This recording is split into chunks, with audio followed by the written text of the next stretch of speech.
이번 총회에서 제가 또 임원으로서 섬길 수 있는 그런 기회를 갖게 됐는데 중간 과정인 거죠. 최종 목표는 아니고 이제 더 중요한 일들이 남아있고 새순교회와 함께 또 고신 총회를 섬길 뿐만 아니라 한국교회를 섬길 수 있는 그런 일을 맡아서 해보려는 꿈을 가지고 있는 거죠. 그렇다고 해서 여러분을 희생시키거나 그런 일은 아닌데, 그래도 하나님께서 지난 35년 새순교회를 개척해서 함께 했던 이것을 굉장히 중요한 가치로 여겨주셨어요. 제가 첫 번 인사가 그것이었습니다. 창원에서 새순교회를 개척해서 35년 동안 섬길 수 있는 기회를 하나님께 주셨다 하고, 사람들이 거기에 많은 감동을 받았다 그래요. 그건 하나의 과정인 거죠. 제가 그런 직분을 갖게 된 것도 중간 과정이고 최종 목표는 아닌 거죠.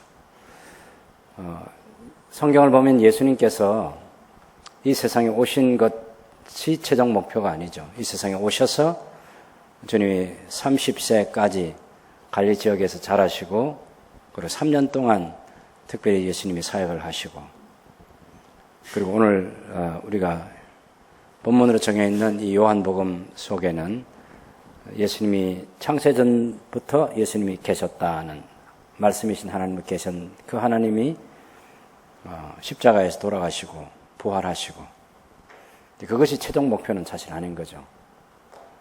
온 세상에 하나님의 나라가 임하게 하는 하나님 나라 일꾼들을 길러서 그들로 하여금 세상에 예수 그리스도가 하나님의 아들이시라는 이 사실을 알게 함으로써 구원 얻게 하고 구원받은 백성들로 하나님의 왕국을 세우고자 하는 그런 하나님의 큰 뜻, 그 최종 목표를 위해서 주님이 오셨던 거죠. 사람들은 단순한 것에 집중하기가 쉬워요. 예수님 시대도 예수님께서 베세다에서 물고기 2마리와 보리떡 5개를 가지고 남자만 5,000명을 먹이셨어요. 그러니 아이들과 여자들까지 합치면 훨씬 더 많은 숫자, 10,000명, 15,000명, 그 이상도 될 수 있겠죠. 그렇게 많은 사람들을 먹이는 그 표적을 보고, 다시 말하면 오병이어를 통해서 예수님께서 어떤 분인가를 사람들이 알게 되는 거죠.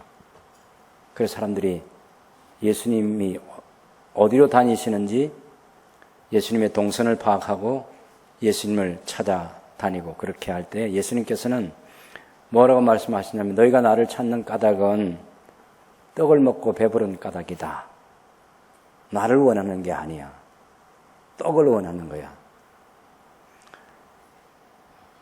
주님을 원해야 되는데, 주님을 바라고 주님을 믿고 주님을 따르기를 바랬는데 그것이 아니라 단지 떡을 먹고 배부르는 것, 그것이 그들의 최종 목표였던 거죠. 그것만 해결해 주는 분이 있으면 우리가 임금으로 모시겠다 하는 이런 생각을 당시 갈릴리 사람들이 가지고 있었습니다. 예수님께서는 그들을 향해서 너희가 썩는 양식을 위해서 일하지 말고 영생하는 양식을 위해서 일을 하라고 그렇게 말씀하셨습니다. 요한복음 6장 27절에 보면 썩을 양식을 위하여 일하지 말고 영생하도록 있는 양식을 위하여 하라. 이 양식은 인자가 너희에게 주리니 인자는 아버지 하나님께서 인치신 자니라. 그 말씀을 듣던 사람들이 물었습니다. 우리가 어떻게 하여 하나님의 일을 하오리까? 예수님이 말씀하시기를 하나님께서 보내신 일을 믿는 것이 하나님의 일이니라. 하나님께서 보내신 예수님을 하나님의 아들 그리스도로 믿는 것이 하나님의 일이고, 그것이 영생하도록 썩을 양식이 아니라 영생하는 양식을 위해서 얻기 위해서 일하는 것이 예수님을 믿는 것이라고 말했습니다. 우리가 가질 수 있는 지식 가운데 예수님을 하나님의 아들로 안다, 우리가 믿어야 할 것 가운데 예수님을 하나님의 아들 그리스도로 믿는다. 이것이 가장 고상한 지식이고 사람이 할 수 있는 가장 중요한 선택이고 사람이 누릴 수 있는 가장 큰 복이라고 성경은 얘기하고 있는 것이죠. 사도 바울이 가말리엘 문화생으로서 당대 최고의 공부를 한 사람인데 이 사람이 자기가 대단한 지식을 가지고 있고 그것을 자랑하고 그것을 가지고 유대 집단에 진출을 해서 상당한 영향력을 가질 만한 그런 위치에 있었지만 예수님을 만난 이후로 그 모든 것을 다 배설물로 여겼어요. 왜요? 예수님을 아는 지식이 가장 고상하다는 사실을 알게 됐기 때문에 그랬던 거죠. 예수님을 안다, 예수님을 믿는다, 예수님께서 하나님이 보내신 자다. 요한복음은 계속해서 그 얘기를 하고 싶어 하는 거죠. 예수님이 하나님의 아들이다. 이 하나님의 아들 예수 그리스도를 믿는 자마다 영생을 얻게 하는 것이다. 하나님이 세상을 이처럼 사랑하셔서 독생자를 주셨으니 이는 저를 믿는 자마다 멸망하지 않고 영생을 얻게 하려 하심이라. 요한복음은 하나님의 사랑이 무엇인지를 충분히 드러내려고 할 때 그 핵심에는 하나님이 주신 선물, 하나님의 아들 예수 그리스도가 있는 거죠. 창세전부터 이 세상이 존재하기 전부터 아버지 하나님과 함께 계셨던 말씀이신 그 하나님이 이 온 세상 만물을 창조하는 일에, 짓는 일에 아버지와 함께 하셨던 거죠. 그리고 세상에 빛으로 오셨고 그 빛에 대해서 증언하는 세례자 요한이 와서 그 빛에 대해서 증언을 했고 그 예수님께서 당신을 이 세상에 나타내 보일 때에 세례자 요한은 보라 세상죄를 지고 가는 하나님의 어린 양이라고 소개를 했던 거죠. 그 속에 짧은 문장 속에 들어있는 내용이 어마어마한 내용인 거죠. 사람을 구원하시기 위한 하나님의 계획이 그 속에 고스란히 담겨 있었습니다. 세상 죄를 지고 가는 하나님의 어린 양. 우리 각 찬양대에서 그런 종려주일이 되면 그런 노래를 하고 했는데 그냥 그 한마디 말만 들어도 가슴이 뭉클해지는 거죠. 세상 죄를 지고 가는 하나님의 어린 양.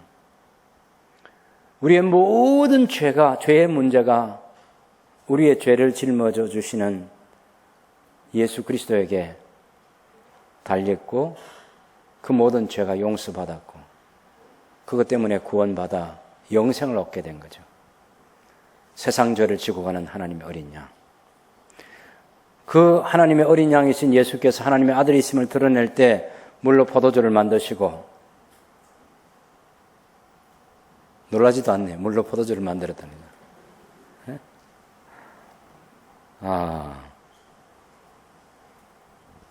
물이 포도주가 됐어요.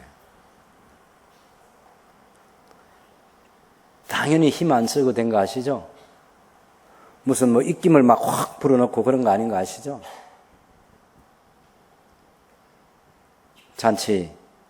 혼인잔치집에서 혼인잔치집에 손님들이 기뻐하고 즐거워하도록 흥을 돋궈주는 음료로서의 포도주가 중요한데 그 포도주가 떨어졌을 때 그 포도주를 만들어 주신 거죠.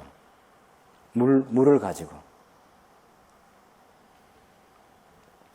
성전에 들어가서 성전에서 해서는 안 될 그런 장사치들의 모습을 보면서 분노하시고 성전을 깨끗게 하셔서 성전은 하나님께 예배하고 성전은 이방인들이 와서 기도하고 하나님을 찾고 하나님의 왕국이 이 땅에 이루어지는데 중요한 기능을 해야 될 그 성전이 성전으로서 구실을 못하고 있을 때 그것에 대해서 분노하시고 채찍을 휘두르시고 그렇게 해서 성전을 깨끗하게 하셨던 우리 주님이셨습니다.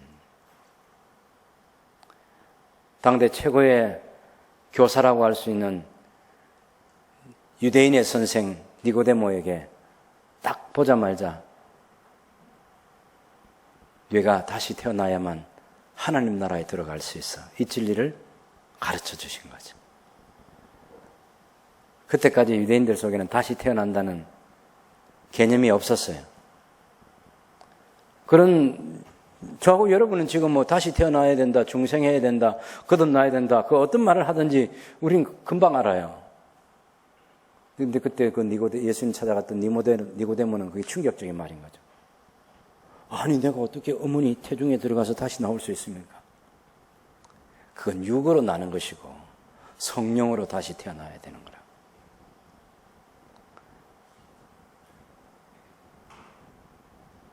하나님이 세상을 이처럼 사랑하셔서 독생자를 주셨는데 그 독생자를 주신 목적은 하나님이 보내신 하나님의 유일하신 아들 예수님을 믿는 자마다 영생을 얻게 하기 위해서 보내셨고 그 예수를 믿지 않는 자는 심판을 받게 된다고 말씀하셨어요. 그리고 당시에 유대인들로부터 외면당했던 따돌림을 당하고 있던 그 사마리아에 가셔서 힘들게 살아가는 수가성 우물가의 여인에게 예수님께서 당신이 그리스도이심을 나타내 보여주셨습니다. 내가 그리스도라고. 그랬더니 자기의 말한 모든 것을 다 알고 있는 예수님을 사마리아 동네에 가서 알렸어요. 와보라고. 내게 말한 것을 내가 내 모든 것을 다 알고 있는 이분이 바로 우리가 기다리고 있는 그 메시아가 아니냐고. 그래서 사마리아 동네 사람들이 예수님을 초청해서 머물기를 요청해가지고 하룻밤 지나면서 주님께로부터 이틀을 그곳에서 유하시면서 충분히 예수님께서 하나님의 아들 그리스도인 것을 알게 해주었어요.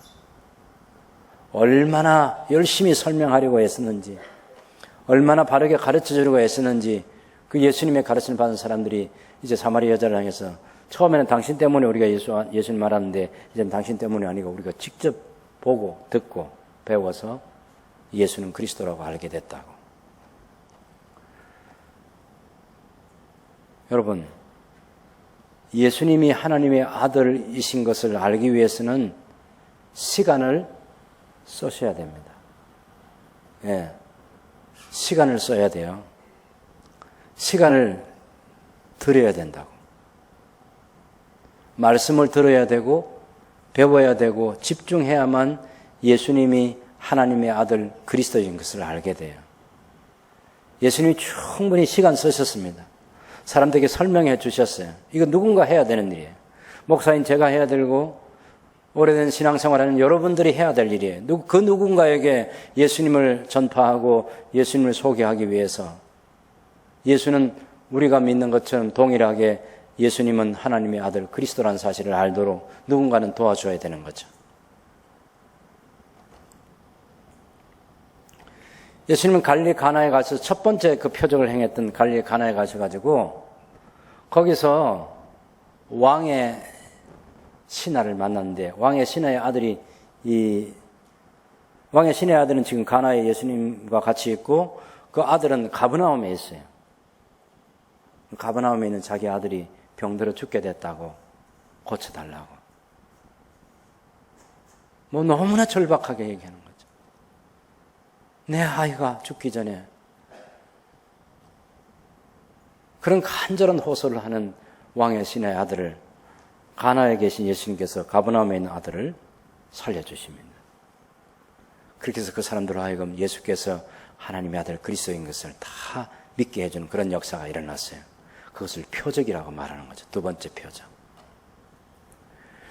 그런가 하면 예수님께서 6월 명절에 예루살렘에 내려가셔가지고 38년 된 병자를 만났어요.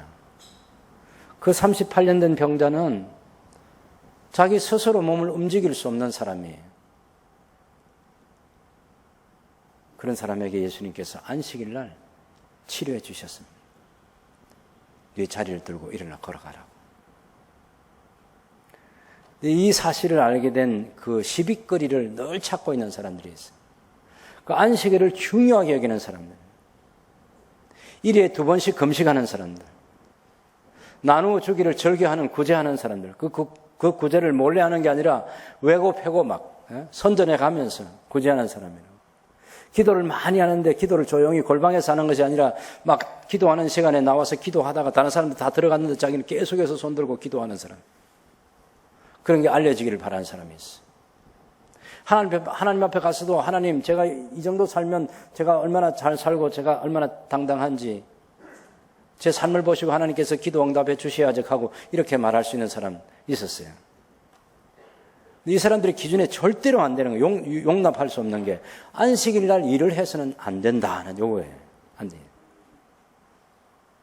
근데 예수님께서 38년 된 병든 자를 안식일 날 고쳐주셔서 일어서기도 하고 걷기도 하고 뛰기도 하고 할 수 있는 안식, 충만한 안식의 세계로 이끌어준 이 사건을 보고 그 시간 따져가지고 요 몇 시부터 몇 시까지 요게 안식일인데 그날 일을 하면 안 되는데 일을 했다. 그래가지고 예수님을 죽이려 하는 사람들이 생겼어요.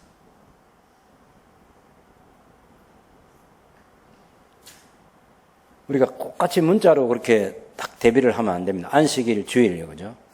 안식일이 주일이다. 이러면 안 되는 거 아시죠? 근데 안식일, 주일날도 안식일과 같은 그런 정신을 가지고 신앙생활을 해야 될 요소들은 있지만 안식일이 곧 주일이다. 그건 아니다라고 여러분 다 아시는 거죠.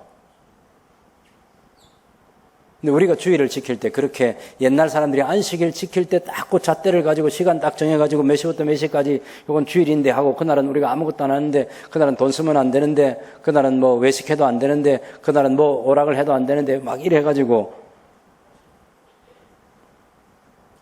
배가 고파도 막 안식일인데 막 주일인데 뭐 굶어야지 하고 금식을 시키고 막 그러면 안 되는 거죠. 정신이 뭐예요, 정신. 배고픈 자에게는 먹을 것을 주는 게 안식이고 병으로 고통받는 사람은 병원에 데려가서 치료해 주는 게 그게 안식이에요. 안식을 갖게 하는 것이고. 근데 예수님께서 안식일을 38년 됐는데 여러분 생각해 보세요. 상상을 해봐요. 새송교회가 35년 됐어요. 얼마나 많은 일들이 일어났겠어요. 얼마나 많은 시간이 흘러갔어요. 이 35년 5개월의 이 시간보다 더 많은 시간이 38년이잖아. 그 38년 동안 제대로 일어서지 못했던 이 사람, 자기 몸을 가눌 수 없었던 이 사람이 그 시간 예수님께서 치료해 주신 그 순간부터 걷기도 하고 뛰기도 하게 됐는데 이게 얼마나 놀라운 일이야. 근데 그 시간 갖고 시비 가는 사람들이 있어. 안식일 날 이 병자를 치료한 예수를 죽여야 된다.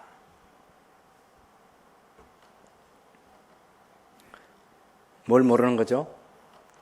종교는 아는데 하나님의 아들 예수님이 그 안식일의 주인인 것을 모르는 거죠. 참된 안식을 주시기 위해서 오신 그 예수를 모르는 거죠.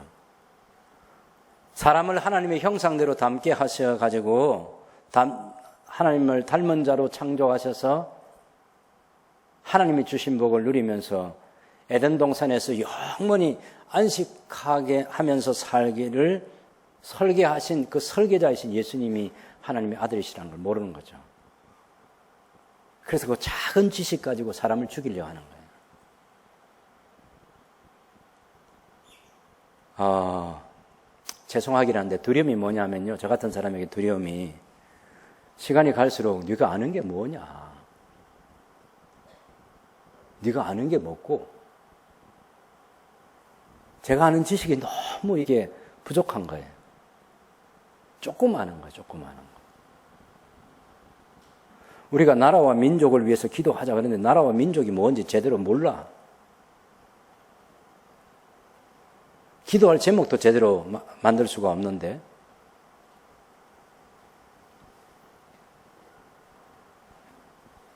작은 지식 가지고 다 아는 것처럼 당시에 바리새인들이 그 안식일 요거 시간 딱 정해가지고 여기서 무슨 일 요거는 안식일을 범하는 거, 요거는 안식일을 범하지 않는 거, 요거 몇 가지 딱 정해놓고 그 틀에 들어오면 사람을 죽이려고 하는 거죠. 창세기로 올라가가지고 창세기에서 하나님께서 천지 만물을 만드시고 그것을 사람에게 선물로 주시고 그 에덴 동산에서 안식하며 살도록 설계하신 그 하나님의 큰 세계를 모르는 거죠.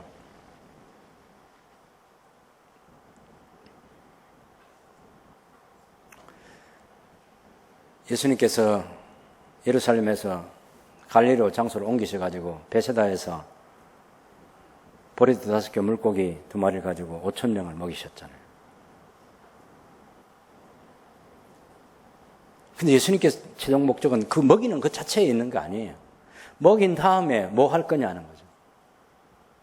그 표적을 통해서 뭘 보여줄 거냐는 거죠. 예수님이 하나님의 아들 그리스도라는 사실을 알게 해주는 겁니다. 그리고 예수님이 하나님의 아들 그리스도 사실을 믿게 해주는 거죠. 믿어야 된다. 그게 영생하는 양식을 위해서 일하는 것이라고. 그랬더니 당신이 하나님의 보내신 자라고 말하면 그것을 알 수 있는 표적을 우리에게 보여달라 그랬어요. 아니 예수님 자신이 표적 자체인데 그렇잖아요. 아니 하나님이신 예수께서 사람의 몸으로 이 세상에 오신 것 자체가 표적이잖아요. 또 다른 무슨 표적이 필요하나요? 하나님이 사람이 되신 것보다 더 큰 표적이 어디 있나요? 남자를 알지 못하는 동정녀 마리아에게서 성령으로 잉태되셔가지고 이 땅에 탄생하신 예수 그리스도 당신께서 표적이 되는 거예요. 그 자체가. 그런데 그 예수님이 하는 일을 통해서 표적을 보여달라는 거예요. 아니 내가 하늘에서 내려온 생명의 산떡이야. 이 떡을 먹으면 영생한다고. 이 피를 마시면 영생한다고. 내 살과 피를 먹고 마시면 영생하고 내 살과 피를 먹고 마시지 않으면 영생할 수 없다고 단호하게 말씀하셨어요. 이야, 1차 목표를 갖고 왔어요. 떡을 먹고 배부른 까닭에 예수님을 찾아왔던 사람들이 이게 예수님이 이 차원을 얘기하니까 자기들은 땅의 것만 가지고 늘 생각해요. 우리가 어떻게 하면 끼니를 해결할까? 이게 사실 큰 숙제였습니다. 어디 가도 먹을 게 없어요. 그래서 어제도 배고프고 오늘도 배고프고 내일도 배고플 수밖에 없는 사람들이 그 갈릴리 지역의 사람들이었습니다. 예수님도 그런 줄인 배를 움켜쥐고 잠드신 날이 많았겠죠, 당연히. 그리고 그곳에서 가난하고 압제받는 사람들 얼마나 많이 보셨겠습니까?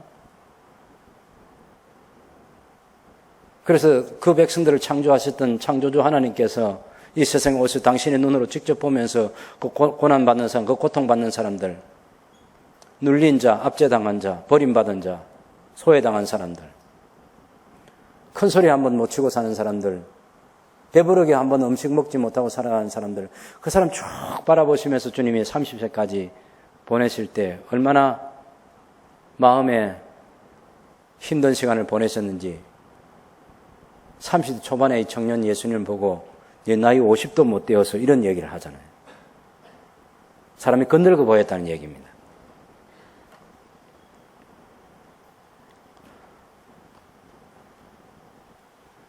그래서 우리가 좀 조심해야 됩니다. 예. 얼굴이 좀 상해 보여도 그냥 막 그러려니 하고 생각해야지 너무 그렇게 직접 막 물어보고 막 그러지 마세요. 그냥 우리가 그냥 생각하면 우리가 알지 못하는 삶에 어려운 문제가 있구나. 그래서 하나님께 기도할 시간을 갖고 있구나. 함께 같이 기도해주고 그래야지 너무 깊게 하려고 하지 말라고. 예수님은 어쨌든 당신이 이 세상에 오신 하나님께서 보내신 자이고 생명의 떡으로 이 세상에 왔고 내 살을 먹고 내 피를 마시라는 것은 내가 하나님의 아들이신 것을 믿으라는 얘기예요. 알고 믿으라는 얘기예요. 그런데 이 떡하고 빵 있잖아요, 빵. 예? 그 빵하고 하늘에서 내려온 떡이신 이 예수님하고 이 빵을 먹고 마시면 거기에 삶의 초점을 갖고 있는 사람들에게 하늘에서 내려온 떡이라고 당신을 소개하면서 예수님을 먹으라 하니까 이 차원이 다른 거예요. 이 하늘의 차원과 땅의 차원이 다른 거 아니겠습니까, 이게? 야, 어렵다. 우리는 뭐 매일 그냥 떡 먹고 물 마시고 그런 거나 있으면 좋겠는데 하늘에서 내려온 산떡이라 샀는데 그게 지금 우리한테 뭐 필요하지? 그 사람들이 다 떠나갔어요. 예수님께서 남아있는 제자들을 보고 너희도 가려고 하느냐? 그럴 때 아닙니다. 영생의 말씀이 여기 계신데 우리가 누구에게로 가겠습니까? 그때 예수님께서 말씀하시기를 너희가 안 가는 것은 너희가 나를 택한 게 아니고 내가 너희를 택했기 때문이야. 그런데 너희 중에 하나는 마귀다 라고 가룟 유다를 두고 예수님 말씀하셨습니다.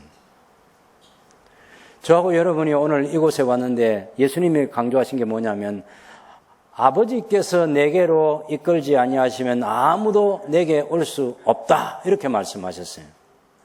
저하고 여러분이 예수님을 믿는 것도 오늘 이 예배 자리에 온 것도 다 하나님 아버지께서 우리로 하여금 예수님께로 이끌어 주셔서 예수님을 믿는 것이고 예수님 믿는 자로서 하나님을 예배하는 거죠. 동의하시나요? 네, 그렇습니다. 하나님 아버지께서 우리가 믿도록 이끌어 주지 아니하시면 못 믿어요. 아니 이해가 안 가잖아요. 이해가 안 가네. 아무리 생각해도 이해가 안 가요. 이해는 안 되는데 믿어져요. 머리로 풀려지는 않지만 아니 우리가 뭐 머리가 물론 좋으신 분들도 계시겠지만 좋아도 거기서 거기잖아요. 저는 딱 그냥 이 머리가 적당한 머리예요. 적당한 머리예요. 제가 머리가 뛰어난 머리가 아니고 평범한 수준의 머리예요. 저는 이 엉덩이를 의자에 붙여가지고 승부를 거는 사람이지 이 머리를 막 써가지고 이렇게 승부를 거는 사람은 아니에요. 어쨌든 오래 앉아 있습니다.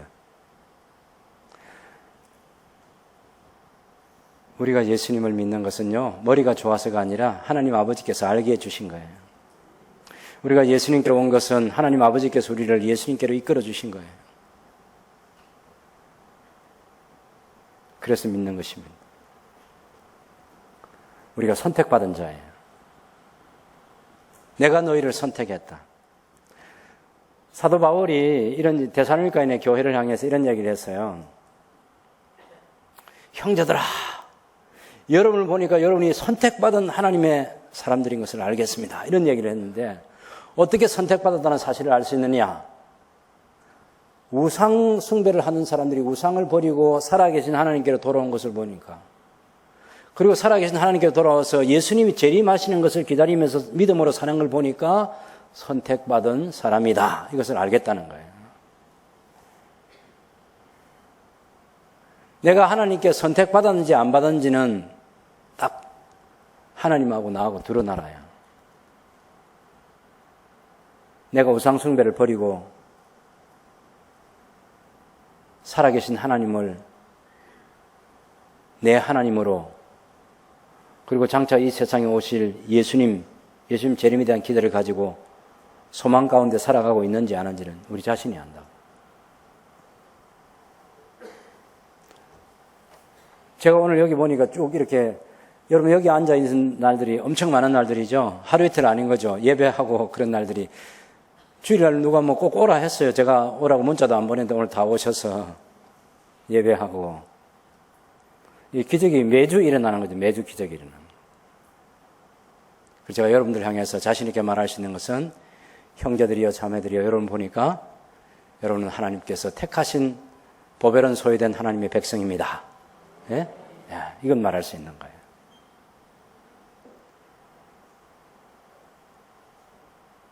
하나님의 선택. 그 하나님의 선택이 처음이고, 그 이후에 하나님께서 부르시고 믿음 주시고 어렵다 하시고 거룩한 삶을 살게 하시고 마침내 영화롭게 하실 하나님을 우리는 믿습니다. 네.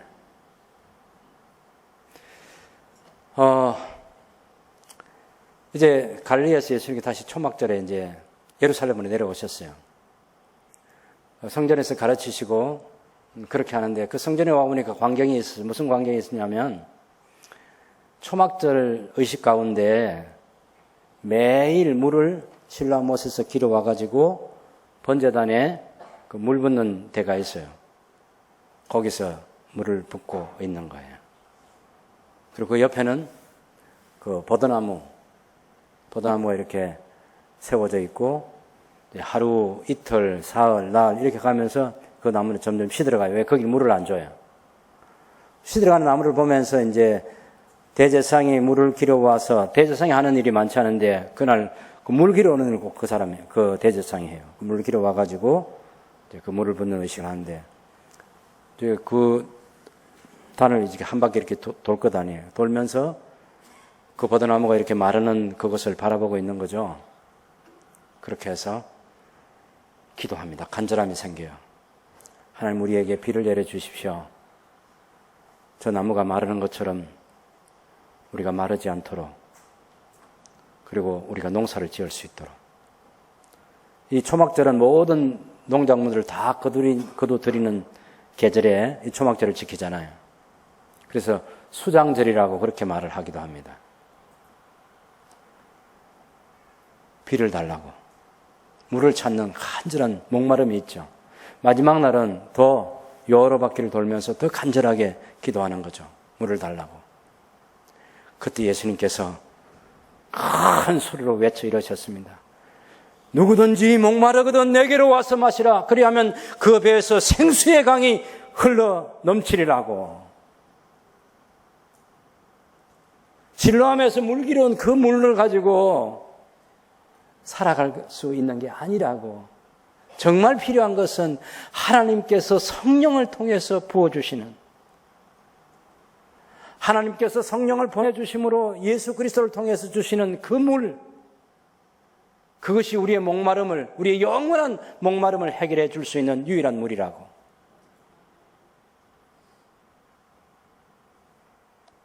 그래서 누구든지 목마르거든 내게로 와서 마시라고. 그러면 여러분 반응을 보였을까요? 아무 관심 없어요. 예수님께서 그렇게 말씀할 때 예수님이 자기에게로 시선을, 지금 사람들이 자기에게로 시선을 빼앗는 거잖아요.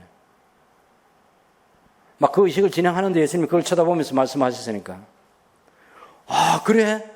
뭐 당신이 우리에게 물을 줄 수 있다고 그럼 막 와야 되는데, 그렇잖아요. 그 사람은 여전히 해왔던 종교적 의식을 그날 밤에도 거행합니다. 그래서 저쪽 구석에 있는 여인의 뜰, 저쪽 구석, 저쪽 구석, 여기 구석, 여기 구석, 네 기둥에다가 큰 장대를 세워놓고 거기 기름통, 그 기름을 채워서 심지에 불을 붙여가지고 밤새도록 환하게 불을 밝히죠. 그 여인의 뜰 계단에 올라가서 사람들 그것을 구경하고 있고, 밤새도록 신앙 좋은 사람들이 거기서 춤추면서 하나님께 감사 찬송하는 게 뭐냐면, 나이 많은 사람이든 젊은이든 하나님께서 죄를 용서해 주신 것에 대한 그 감사와 감격에 사로잡혀서 밤새도록 춤을 춰요.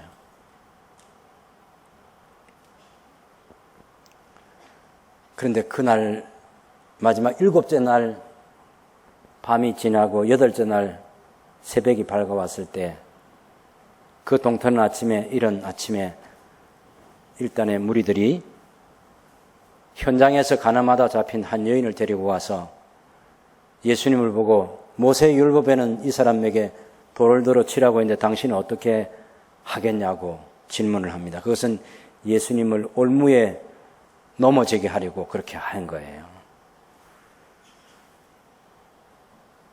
이야, 돌로 치라 하면 예수님께서 지금까지 가르치신 사랑이 잘못된 것이고, 그냥 용서해 주라고 하면 모세의 율법을 어기는 것이고, 그때 예수님께서 너희 가운데 죄 없는 자가 돌로 쳐라. 그 말 듣고 어른에서부터 젊은이까지 차례대로 돌을 놓고 다 현장을 떠나갔습니다. 남아있는 여자를 보고 너를 정죄하는 자가 있느냐? 없습니다. 다시는 죄를 짓지 말아라. 나도 너를 정죄하지 않는다. 여러분, 이 사건이 우리에게 주는 메시지가 뭡니까? 밤새도록 죄 용서해 주심에 대한 감사가 있었어요. 그걸 노래 부르고 춤추면서 지냈던 사람이에요. 그런 은혜를 받은 사람이 다른 사람을 용서해 줄 줄 모르는 거예요. 또 다른 하나는 밤새도록 그렇게 죄 용서받은 것에 대한 감사와 찬송을 부르고 춤췄던 사람들이 그 마음속에 죄인에 대한 죄에 대한 양심의 가책이 사라지지 않았습니다. 그래서 돌을 내려놓고 흩어진 것입니다. 죄의 문제는 그런 의식으로 해결되는 게 아니에요. 초막절에 수없는 제사가 있었고 절기를 지켜왔어요. 수많은 구약시대의 양을 잡아서 번제 제사를 드리고 화목제 제사를 드리고 속죄제 제사를 드렸어요. 그런데 하나님과의 관계가 그렇게 해결될 수는 없었습니다. 세상죄를 지고 하는 하나님의 어린 양이 십자가에 달려서 우리의 모든 죄를 다 담당하심으로 우리에 대한 하나님의 사랑이 확증되고, 우리가 죄인 되었을 때 그리스도 예수께서 우리를 대신해서 죽으심으로 우리의 죄가 해결되고 양심의 악도 사라지게 만들고, 그것이 예수님의 십자가의 구원의 은총이라고 성경이 말하고 있는 거예요. 하나님의 아들 예수 그리스도께 주시는 복입니다. 아무리 불 밝히고 춤추고 뛰어도 안 됩니다. 아무리 많은 짐승을 죽여서 제사를 드려도 해결되지 않아요. 성령께서 우리에게 오셔서 예수님의 십자가 사건을 알게 해주는 진리만이 우리를 자유케 해주는 거예요. 진리만이 우리를 자유케 해줍니다. 요한복음 8장에 가보면 8장 12절부터 보면 예수님께서 뭐라고 말씀하시냐면, 당신을 가리켜서 나는 세상의 빛이다. 나를 따르는 자는 어둠에 다니지 아니하고 생명의 빛을 얻으리라. 여러분, 세상에서 그 어떤 사람이 나는 세상의 빛이다, 내가 생명의 떡이다, 이렇게 말하는 사람이 아무도 없어요. 아무도 없어요. 그리고 어떤 분은 어떤 누구 주장이 있는지 한번 찾아보라고. 나는 세상의 빛이다. 그래서 세상의 빛이신 예수님을 따르는 사람은 어둠에 다니지 아니한다. 지금 밤새껏 그 여인의 뜰에서 불 밝혀놓고 그 환한 빛 가운데서 춤추며 뛰었던 이 사람들에게 여전히 그 마음속에 어둠이 사라지지 않아요. 그 문제가 해결되지 않습니다. 양심의 가책이 사라지지 않아요. 빛이신 예수님을 따를 때만 어둠에 거하지 않게 된다고.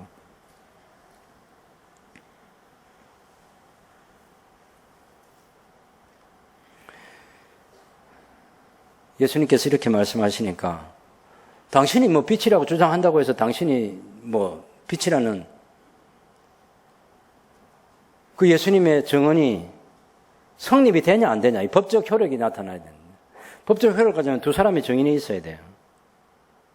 예수님께서, 아니 나를 보내신 아버지께서 증언하지 않냐, 세례 요한이 증언하지 않냐, 나 혼자만 증언해도 된다, 참되다. 사람의 증언 빼고 하나님의 증언만으로 충분하다. 예수님께서 내가 나를 위해서 증언하는 자가 되고 나를 보내신 아버지도 나를 위하여 증언하시는, 요한 8장 18절에 그렇게 말씀하니까 19절에 그들이 묻되 네 아버지가 어디 있느냐? 예수 대답하시되 너희는 나를 알지 못하고 내 아버지도 알지 못하는데 나를 알았더라면 내 아버지도 알았으리라. 예수님은 하나님을, 당신을 보내신 아버지로 하나님의 아들이라고 자기를 주장하는 거죠. 근데 왜 이런 건 모르냐면요, 이 사람들은 땅에 있는 것만 알아요. 하늘에 있는 이 세계를 몰라요. 그러니 예수님이 하나님께서 나를 보내셨다든지 이런 말이 도대체 이게 무슨 말이야 이거에. 모릅니다. 그런데 저하고 여러분은 요한복음 8장을 읽으면서 아무 갈등 없이 우리 사람들은 아래에서 낳고 예수님은 위에서 나신 분이고, 또 성령으로 거듭난 자는 위에서 난 자이고, 우리는 그런 거 하나도 안 어려워요. 그것이 하나님의 은혜가 우리에게 주어졌다는 얘기입니다. 하나님께서 우리를 이끌어 주셨다는 얘기예요. 우리를 택해 주시고 이끌어 주시고 믿음 주시고 신앙으로 살게 하시는 거죠.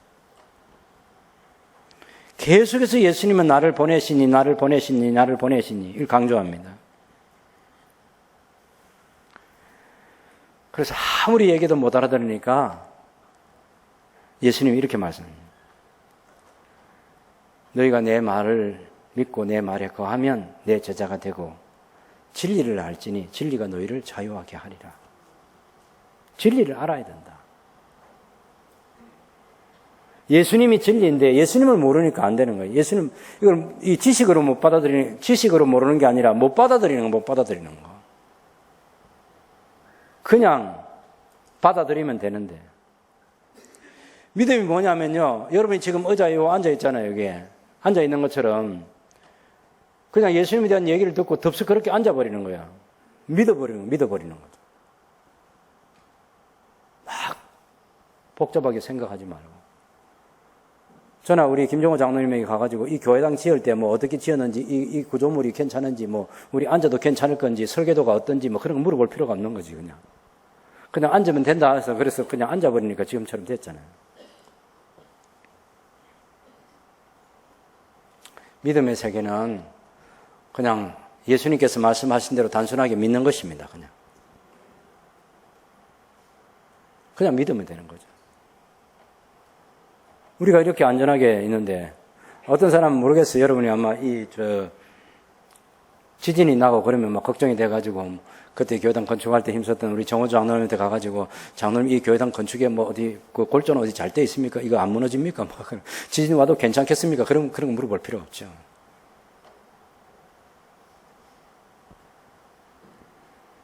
우리는 그 세계 몰라도 됩니다. 그냥 하나님의 아들로 오신 예수님에 대해서 그 중간에 뭐가 이런 걸 알 필요가 없는, 그냥 예수님께서 하나님의 아들로 오셨기 때문에 오셨다는 그 사실을 그냥 믿음으로 받아들이고 그 예수님 말씀 안에 거하고, 그럼 진리가 우리를 자유롭게 하는 거죠. 그랬더니 이 사람들이 뭐 우리가 종이냐 뭐 자유하게 되게, 우리는 아브라함의 자손인데 그러는 거예요.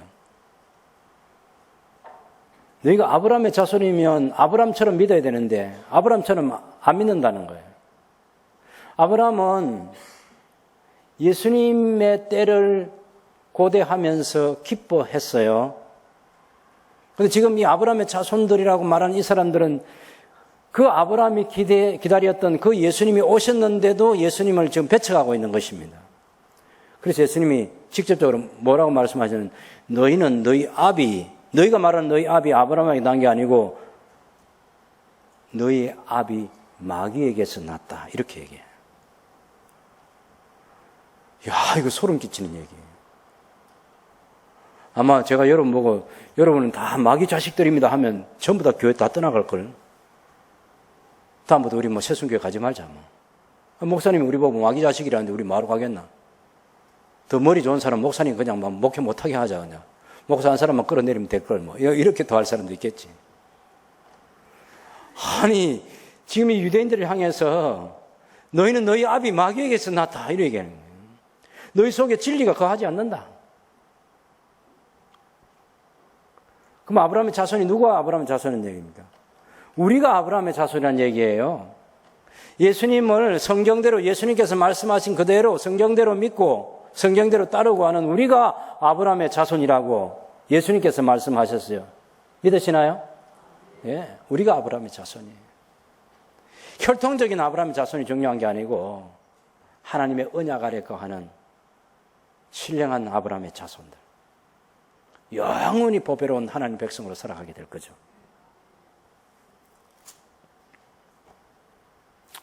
예수님께서 날 때부터 소경된, 맹인된 사람을 만났는데 그때 제자들이 질문했어요. 이 사람이 맹인된 것이 자기 죄 때문입니까? 부모 죄 때문입니까? 예수님은 아니, 자기 죄 때문도 아니고 부모 죄 때문도 아니고 이 맹인을 통해서 하나님 아버지께서 영광을 받으시기 위해서 이 맹인이 있다고 얘기했어요. 하나님이 하시는 일을 나타내고자 함이라. 하나님이 하신, 지금 여러분, 자, 보세요. 이 맹인이 태어날 때부터 맹인이면 지금 청년이 됐잖아요. 긴 시간이 흘렀어요. 얼마나 힘든 시간이 많았겠어요. 이건 부모에게도 큰 고통이죠. 그죠? 여러분도 여러분이 알지 못하는 어려운 사람이 있을 거예요. 제가 최근에 책을 한 권 읽는데 영국에서 공부를 다 마치고 영국에서 목회하는 어떤 사람인데 그 목사님 부부가 자기 그 아들이 중증 장애인으로 그래서 영국에서 같이 살고 있대. 그 얘기를 하더라고. 그러니까 그 아들만 없으면 굉장히 화려하고 다 좋잖아요. 그런데 중증 아들과 같이 살아가고 있는 거죠. 중증 장애인.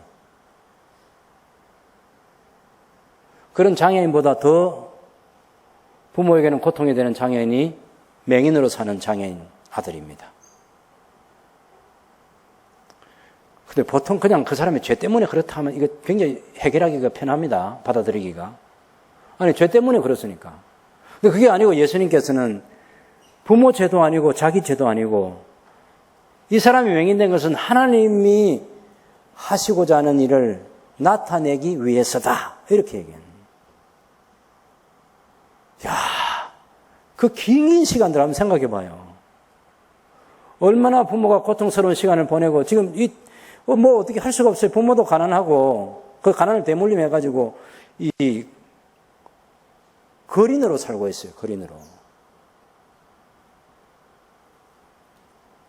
그런데 딱 예수님의 대답 한마디는 하나님이 하시는 일을 나타내고자 합니다. 그래서 그 맹인에게 침을 뱉어서 진역을 이기시고 그 눈에 바르시고 실로암에 가서 씻으라고. 그걸 또 씻었더니 확 눈이 떠져졌어요. 아니, 날 때부터 맹인으로 살았던 이 사람이 눈이 떠져졌어요. 근데 왜 아무 반응이 없어요, 여러분? 예? 아니, 맹인이 눈을 떴다고.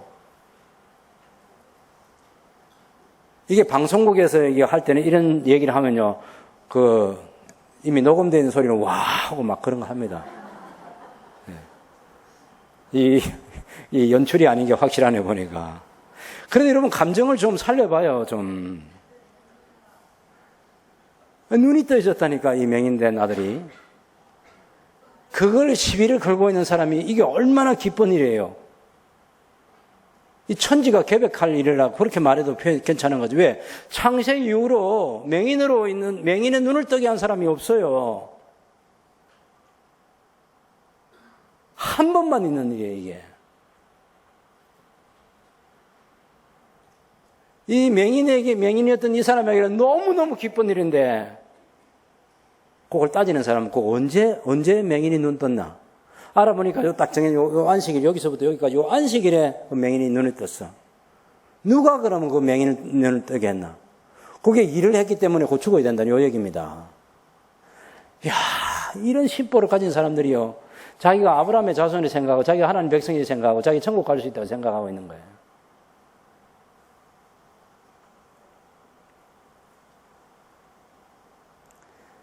그 심보가 시비를 잘 거는 사람들은 그 목고침성입니다. 누구와 같으면 사사시대에 나오는 에브라임 지파 같은 사람들. 아니, 전쟁할 때는 기도원이 가가지고 300명 용사를 가지고 그 많은 사람들 싸울 때 얼마나 힘든 시간을 보냈겠어요. 근데 자기들 안 불러갔다고 시비를 걸었어요. 그래서 기도원이 보니까 이거 싸움 상대가 안 되는 거예요, 이게. 그래서 자기를 탁 낮추고 그 문제를 그냥 해결했습니다, 지혜롭게. 아이고, 당신들하고 우리하고 비교하겠냐고. 근데 80년 뒤에 있다가 암몬 자손이 길라 사람들을 죽이려 할 때 그때 전쟁을 해가지고 암몬을 물리쳤어요. 그래서 저 멀리 있는 에브라임 사람들이 와가지고 왜 우리를 전쟁에 안 불렀나 이 얘기하는 거예요. 있다가 무슨 얘기냐, 우리가 당신들을 오라 해도 당신들 손질했는데 당신들 반응하지 않았잖아. 그래가지고 내전이 붙었어요. 에브라임 지파가 거의 군사들이 많이 죽었습니다. 거의 다 죽었어요. 여러분, 시비 걸기 좋아하고 터집 잡기 좋아하고 이게 선천성 목고침성 병이라고 굉장히 무서운 병이에요. 예? 야, 이게 바리새인들이에요, 바리새인들. 일에 2번씩 금식하고 소득에 11조를 드리고 너무너무 착하게 살아가는 사람들, 구제 많이 하고 기도 많이 하는 사람들. 딱 안식이라는 요거 하나만은 절대로 안 된다는 거예요, 사람들. 아니, 청년이 20살이든지 30살이든지 20년, 30년을 맹인으로 있다가 눈이 떠졌다. 그러면 그것이 안식 중의 안식이잖아요, 그 사람에게는. 이야, 정말. 못 고치는 사람. 그런데 결국 부모한테 물어보니까 아들한테 물어보라고. 아들이 물어보면 당신을 물어보는 걸 당신도 그 사람 믿으려고 하는 거냐? 아니, 당신은 예수 제자지만 당신은 그 사람의 제자인지 몰라도 우리는 아니야라고 바리새인들이 잡아떼고. 누가 그랬냐? 누가 그랬기는? 창세로부터 맹인의 눈을 뜨게 한 자가 없다고 하는데 그 사람이 그리스도가 아니냐? 이런 얘기예요. 그런데 결정해놓은, 유대교가 결정해놓은 게 있어요. 만약에 예수를 그리스도라고 메시아라고 인정하는 사람은 그 교회에서 출교시키는 거예요. 그래서 이 맹인이 그런 소리를 한다고, 이 맹인 됐던 이 사람을 그런 말을 한다고 해서 그 사람을 출교시켰어요.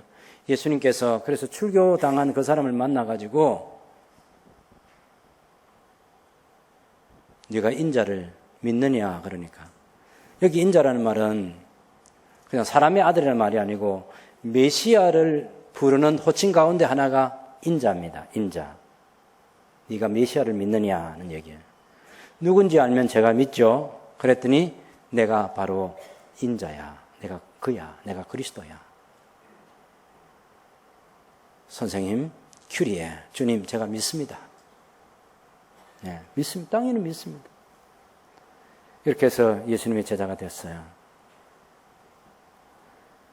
근데 예수님께서는 틈만 있으면 시비 걸고 유대교 예수를 메시아로 인정하는 사람은 출교시키고 삶에 많은 고통을 주는 거죠. 내동댕이 쳐버리는 거잖아요. 그런 사람들은 예수님이 어떻게 비유하냐면은 그 사람들은 양의 문으로 들어가지 않은 마치 목자라고 하면서 양의 문으로 들어가지 않고 다른 데로 들어가는 그 사람은 절도며 강도다. 목자는 양의 문으로 들어간다. 예수님 당신은 나는 선한 목자이고 양들을 위해서 목숨을 버리고 양은 목자를 알고 목자도 양을 알고 목자가 말하면 양이 따르고 이 관계를 얘기를 합니다. 여러분 10장을 내가 진실로 너희에게 이르노니 문을 통하여 양의 우리에 들어가지 아니하고 다른 데로 넘어가는 자는 절도며 강도요 문으로 들어가는 자는 양의 무리라 할 때 이 절도며 강도를 다른 데서 데리고 오면 안 됩니다. 어디서 데려와야 돼요? 아니 절도며 강도를 어디서 데려와야 되냐고. 제가 조금 전에 얘기했잖아요. 구장에서 데리고 와야 돼요. 구장에서. 너무 멀리 가지 말고. 구장에서 이 안식을 범했다고 예수님을 죽이려는 사람들, 맹인이 예수님을 메시아로 인정한다고 해서 출교시킨 그 사람들이 절도며 강도예요. 여러분 성경을 해석하는 중요한 원리가 있어요. 뭐냐면 문맥 쭉 이야기가 흘러가는 그 문맥이 해석의 열쇠라 이렇게 말을 합니다. 이 절도며 강도는 다른 사람이 아니고 바로 그 사람들이에요. 그 사람 구장에서 그 시비 거는 사람들. 예수님은 그 사람들을 지금 어떻게 유대교에서 지금 팽개쳐가지고 유대교로부터 쫓겨나면 생존 자체가 어려울 거 아니에요. 근데 예수님은 참된 양이 목자이기 때문에 자기를 따르는 양으로 하여금 생명을 얻게 하고 더 풍성히 얻도록 하기 위해서 왔다. 이 10장 10절의 말씀도 그 말씀이에요. 이 10장 10절의 이 해석도 또한 9장에서부터 갖고 와야 정확한 해석이 되는 거예요. 예수님은 당신을 따르는 사람들에게 생명을 주시는 분이다. 나는 선한 목자라 선한 목자는 양들을 위해서 목숨을 버리거니와. 나는 사꾼도 아니고 이리가 오면 도망가는 그런 이리가 오는 것을 보고 도망가는 그런 이리가 아니라고 주님 말씀하셨습니다. 왜요? 나는 선한 목자이기 때문에. 내가 양을 알고 양도 나를 아는 것이 내가 양을 위해서 목숨을 버리기 때문이라고.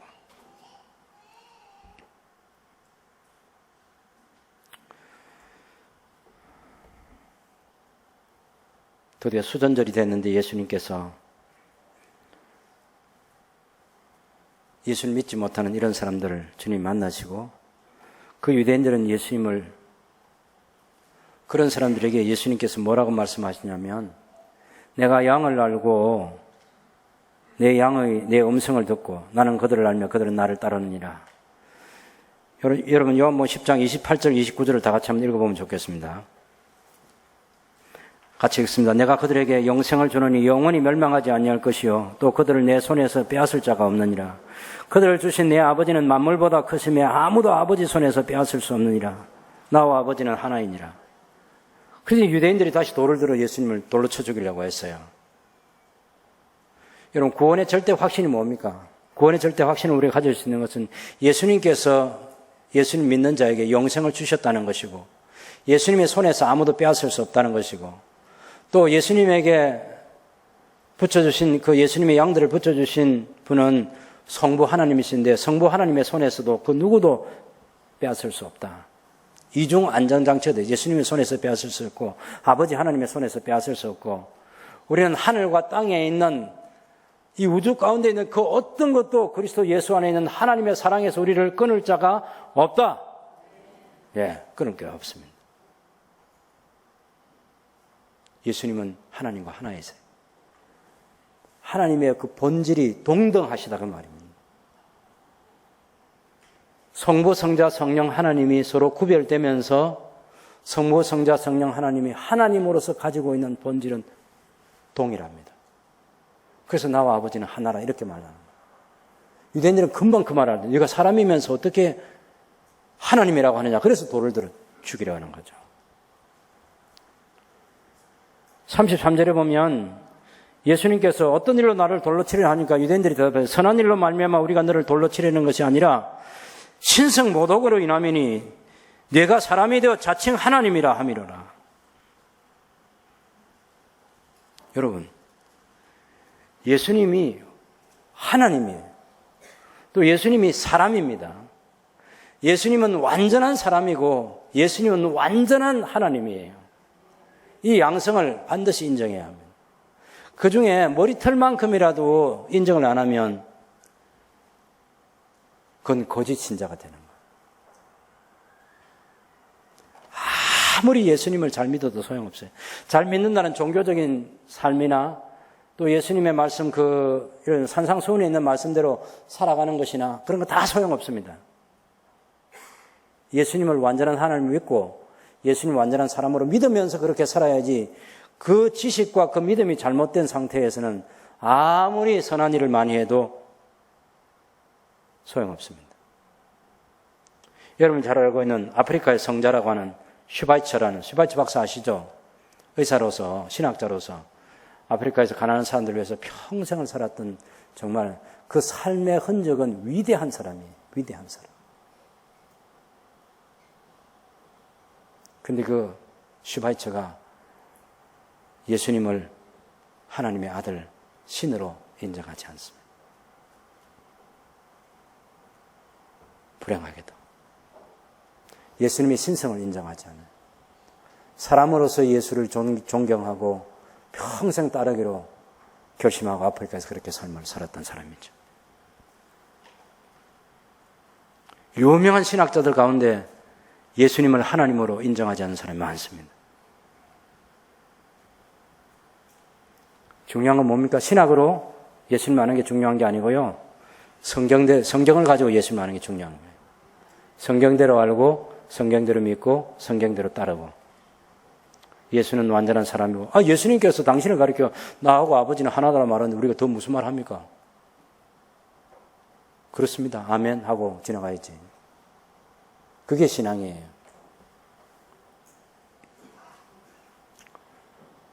여러분, 그 예수님께서 당신을 사랑하던, 당신께서 사랑하셨던 나사로가 죽었을 때 그 나사로를 살리셨습니다.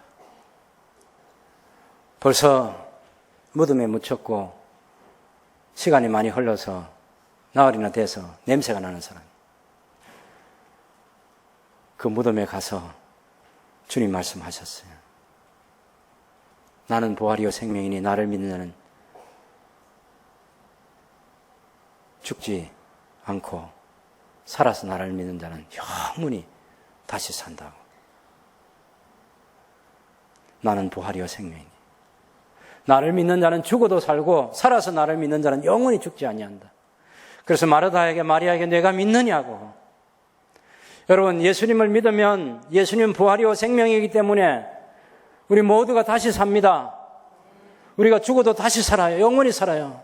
예수님께서 나사로의 무덤에 가셔서 나사로야 나오라 말씀하실 때 나사로가 걸어서 살아나왔어요. 살아서 걸어 나왔습니다, 여러분. 제가 공동묘지에 가봐요. 십자가 표가 묻어있는 그런 무덤도 보고요. 예수님을 알지 못하고 죽은 수많은 사람들도 봐요. 성경은 딱 두 가지밖에 없다고 말합니다. 예수님께서 재림하실 때 무덤에 있는 모든 자들이 다시 살아날 것인데 어떤 사람은 심판의 부활로, 어떤 사람은 생명의 부활로, 이 두 종류, 두 길밖에는 없습니다. 하나님의 아들이신 예수님께서 죽은 자를 다시 살립니다.